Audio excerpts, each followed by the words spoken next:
Hey, how's it going everyone? It's me, it's Jinsula, and welcome to another Pokemon GO discussion video. So, today we're going to be talking about remote raid passes, more specifically a big change that Niantic made to these items, and a lot of players are extremely unhappy about it. I'm going to be talking about all of this in today's video, so let's roll the intro and jump right into it.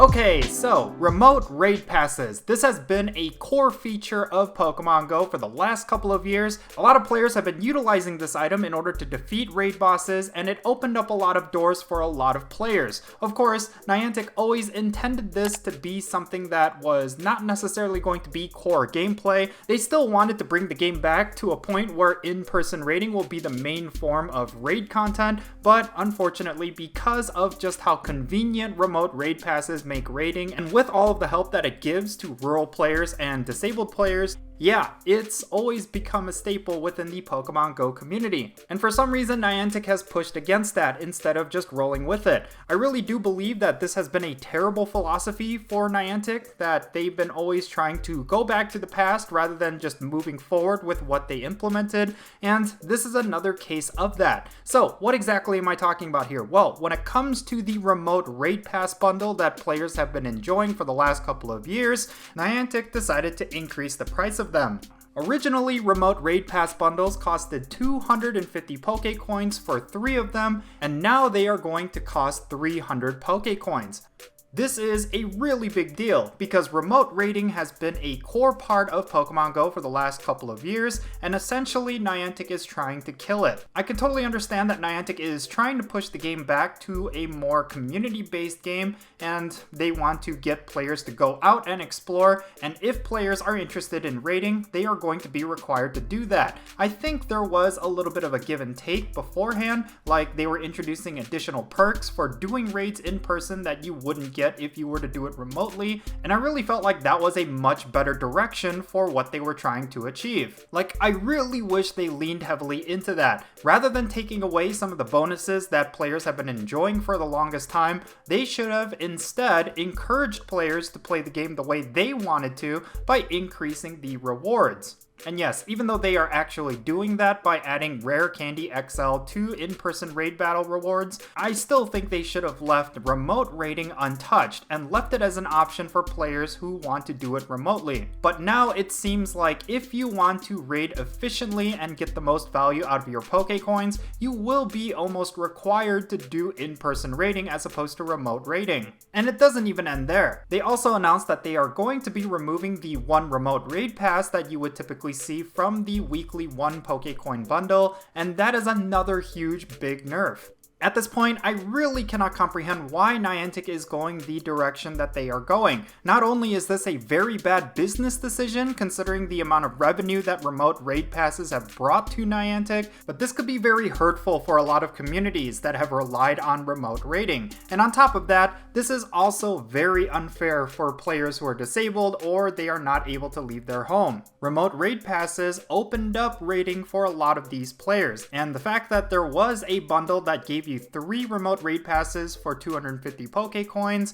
that also allowed them to actually be able to compete with some of the top players because they were able to do more remote raids for the amount of Pokecoins that they would spend. Now, I understand that this is only an issue of 50 Pokecoins, considering that 250 Pokecoins is not necessarily going to be that substantially lower than 300 Pokecoins, but it does add up, and it's all about Pokecoin value. Like, there really is no point for you to spend 300 Pokecoins for 3 remote raid passes when you can buy an Ultra Box for a whole bunch of in-person raid passes, and that's going to hold a lot more value to the average player. And this, coupled with the nerf to incense, has just really driven the community to have a negative sentiment towards Niantic. I mean, Niantic needs to recognize that what they are doing right now is alienating their own game's community. And the other big issue is in regard regards to communication. Niantic has stated constantly that they are trying to communicate a lot more with the Pokemon Go community, but there was no announcement and there was no word on why Niantic made this change. They just kind of did it without telling anyone, and that has also rubbed a lot of players the wrong way. So what do all these remote raid pass changes mean for Pokemon Go moving forward? Well, the raiding scene is definitely going to change once again. When remote raid passes were first introduced, the raiding scene was a lot more robust and a lot more active. But now that remote raid passes are going to be significantly less valuable, one of two things is going to happen. First, there's going to be a huge influx of in-person raids, and what Niantic was hoping to accomplish will actually come to fruition. But on the flip side, raiding as a whole could see a huge drastic decline, especially recently because some of the legendary raid bosses have been kind of mediocre. A lot of players may not necessarily feel motivated to raid once again. Of course, it's always going to be contingent on whatever legendary raid boss is out, like if they were to bring back Mewtwo or Rayquaza, for example, two of the most popular legendary Pokemon.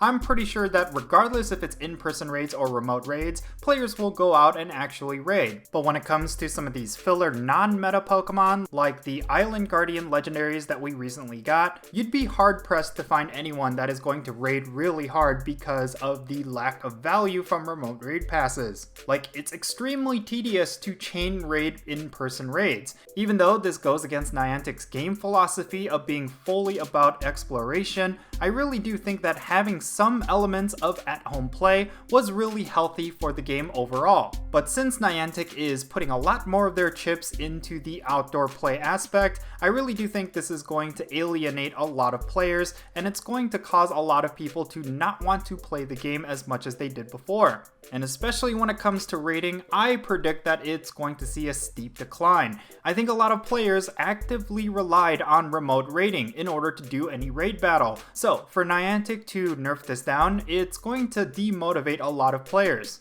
So at this point, I really do hope Niantic backtracks, because having the remote raid pass bundle cost 250 Pokecoins, I thought that was a bit of a Goldilocks situation. It wasn't too expensive, yet it wasn't too cheap, and it gave you a lot of good results if you chose to spend all of your Pokecoins into these remote raid passes. But Niantic is taking most of that away, in hopes of encouraging players to do more in-person raids. But again, I do think this is a very poor direction for Pokemon Go, and I really do hope Niantic decides to change their minds.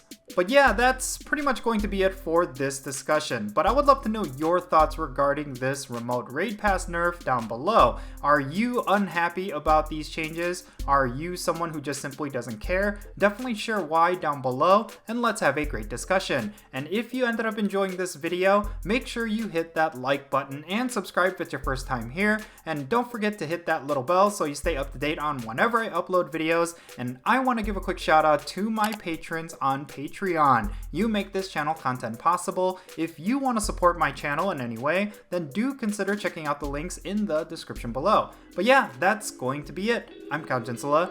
Be safe, have fun, love yourself, and I'll catch you all later.